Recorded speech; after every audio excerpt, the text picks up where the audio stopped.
Hello friends, we are here today in 1 John chapter 4. There's two concepts that I want to talk about in this chapter.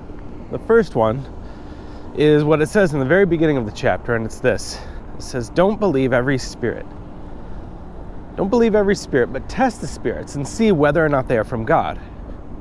I think this is an extremely important verse because had some people in history read this verse and really understood it, there would be no such thing as Mormonism or Islam or Jehovah's Witnessism or a lot of things that are just wrong. Muhammad believed that God was talking to him when he wrote the Quran. But there are things in the Quran that made it very clear that they are contrary to the Bible. And the same thing is true for Mormonism. I think this is extra true for Mormonism because when you talk to a Mormon, they say this is how you know if Mormonism is real. If you read the Book of Mormon and then you pray and you ask God to tell you whether or not it's real, and He will just tell you in your spirit whether or not it's real. And that's not valid. You can have some. There are more spirits in this world than just the Spirit of God. And there's demonic activity all over. And one of those demonic spirits can tell you things.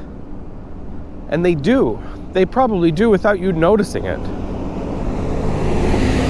And so you read the Book of Mormonism, the Book of Mormon, and some evil spirit can be like, yep, that's it. That's it. And then, what do you say? I guess the only thing you can do is point them to this verse and say, okay, Mormonism teaches that Jesus is not God. That He's not part of the Trinity, and the Bible clearly teaches that over and over and over. And, they believe weird things like that Jesus and the devil were brothers, and, so they're not the same. They need to test the spirits and see whether or not they're from God. Now, John gives one example. He says, look, if a spirit says that Jesus has come in the flesh, then he is from God. Now he's saying he's from God in that way, because that's a true statement. Really what he was speaking to was what people were talking about in the day, and they believed that Jesus came spiritually, that he wasn't like fully man, which is something that the Bible clearly teaches. So that's one example. He's like, if it says this, then it's true. He's speaking to the heresy of the day. So the next thing that's interesting in this chapter is this idea that God is love. That's such a profound statement. God is love. And it's so true. But what does it mean? You want to make sure that when you read a statement like that you're not making it mean something more than what it means, and you're not making it mean less than what it means. It's not saying that love is God, and I think that's the way that a lot of people read it today. Maybe not today, but I feel like a lot of hippies back in the day would be like, oh, if I'm loving people, then I'm worshiping God. And partially you would say, yeah, that's kind of true. But God is love, but love is not God. Now what's the difference? If I was in the Old West and you're talking to the sheriff at the time, and you would say, I'm going to get you in trouble with the law, the sheriff might look at you and say, I am the law. Now, the sheriff is more than just the law. He's probably a father, he's a son, he's probably a husband. He's probably really good at poker. He's probably, he's many things. Being the law is one attribute of the sheriff in the Old West, but it's not all of him, and God's that way. If you're following the law, it doesn't always mean that you're following that sheriff.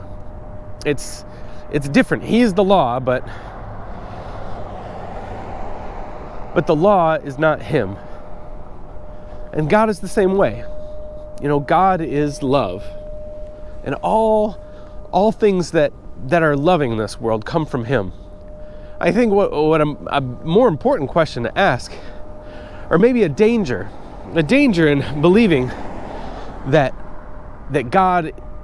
love is God, is that you would miss the relationship with God, the real God.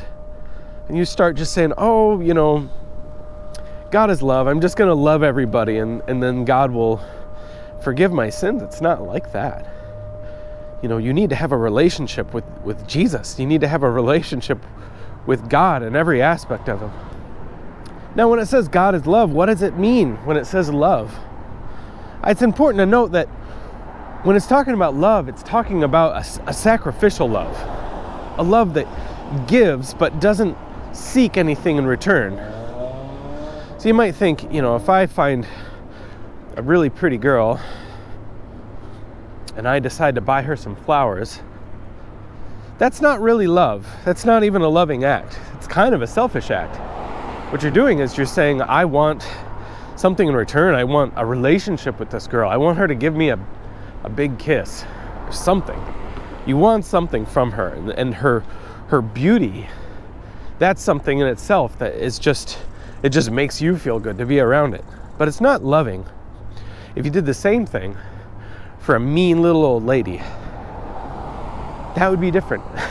that would be love. Or if you did something for like a little orphan or just anybody, you can.